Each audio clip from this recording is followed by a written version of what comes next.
Well, I had one question about, I hear you saying that we're fine just the way we are, and other teachers say, we're perfect just as we are. And there are times when I'm not connected where I don't feel I don't feel myself. I don't feel perfect. I don't feel authentic. But I like the idea that I am perfect in those moments too. But you see, it is only an idea for you.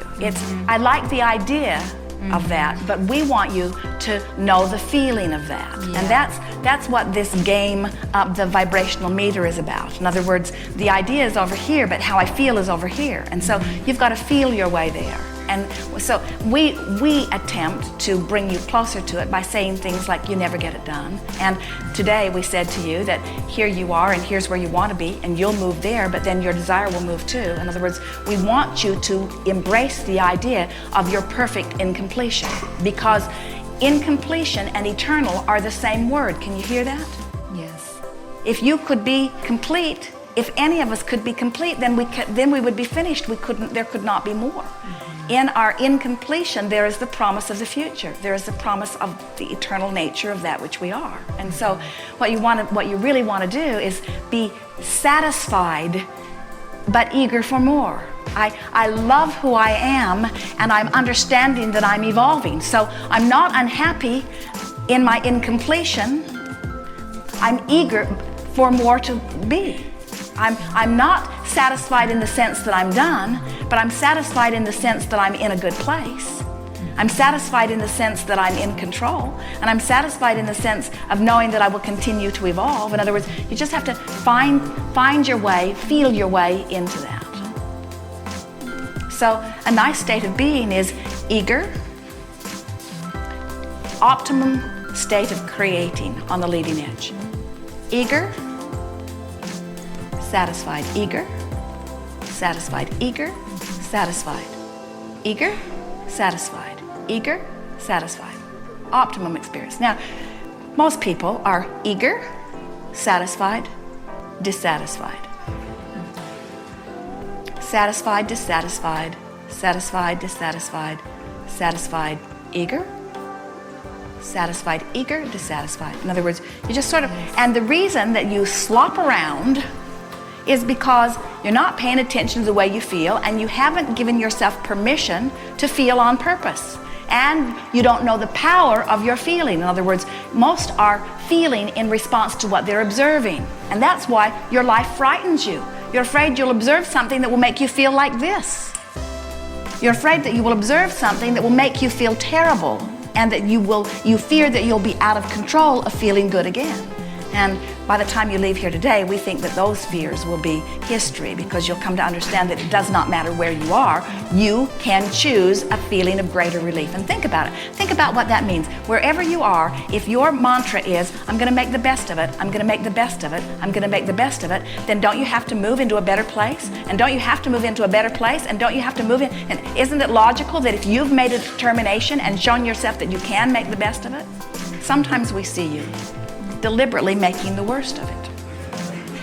And we understand why you do it. You do it because every part of you knows you're supposed to feel good. And when you don't, every part of you knows there's something really wrong. And it's almost a self-surviving mechanism to try to explain why it's not the way you know it should be. As Jerry and Esther were having their motor coach repaired, they went back to the factory where it was born and scheduled a week for tweaking it back into alignment on a number of fronts. And the first day, no one even gave any attention to their coach at all. And Esther was frustrated because they'd moved out of it, they'd moved into a hotel. It was much less convenient to be in the hotel, and no one was even giving it attention. And about halfway through the second day, they had 4 days scheduled. Halfway through the second day, they were just sort of dabbling at it. And Esther had prepared a long list, and she had taken care to point out to them that the things that really mattered were at the top of the list, and the things that didn't matter so much were at the bottom of the list, hoping to inspire them to get going on the important things. And they looked back at her as if to say, oh, we've seen dozens of lists like this. We've seen thousands of lists like this. We'll do what we can do, and it might please you and it might not, but our job is not to please you, was sort of the attitude that she was feeling from them. And so about the beginning of the third day, Esther was feeling her hopefulness. Well, we have to tell you, it was pessimistic hopefulness. That's where she started, because she'd been there before. And she had not done anything to clean up her vibration. So that's where she started. And then she began observing them. And her observation caused her pessimistic hopefulness to move to irritation, to frustration, to anger, to revenge. In other words, she was feeling pretty unhappy because, and then she was beating the drum. And the drum she was beating was to justify why she was feeling like she was feeling. In other words, it embarrassed her to feel so bad. She's a teacher of allowing well-being. It embarrassed her to feel that way. It embarrassed her to have Jerry see her like that. But then it felt even more like she should beat the drum of justification about the way she felt. And so she began explaining to Jerry, we're halfway through the week and they have not even started. He was unmoved. So she beat the drum a little louder. They repaired the water pump because it was making too much noise, and now we have no water at all. They glued the mirror on the wall that kept falling off, and it has fallen off again.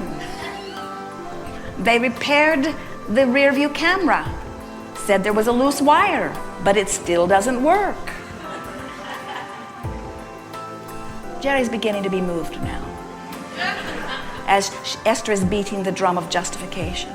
So what we're getting at here, as you listen in, you certainly must agree with Esther that she is justified in beating the drum. And you certainly can understand why she would want to do that, because after all, she's over here and she wants to be over there. And whose fault is that? In other words, if they were behaving in the way that they should behave, she would be in this place where she belongs. And it is so irritating that the universe does not cooperate and give you in every moment every single thing you want, and that you would be relegated to a vibration that feels less, that is less than who you are. In other words, it is terrible not to be enlightened when you know about enlightenment. It is terrible to be depriving yourself of well-being when you know and have tasted well-being. We understand why you might want to beat the drum of exaggeration, but we have to tell you, it will only hold you in that holding pattern. In other words, the brightest, sharpest, most efficient, most effective people are right out there working on somebody else's motorhome, and they cannot walk through your door when you're beating the drum of what is. In other words, it keeps changing, but it keeps changing to the same.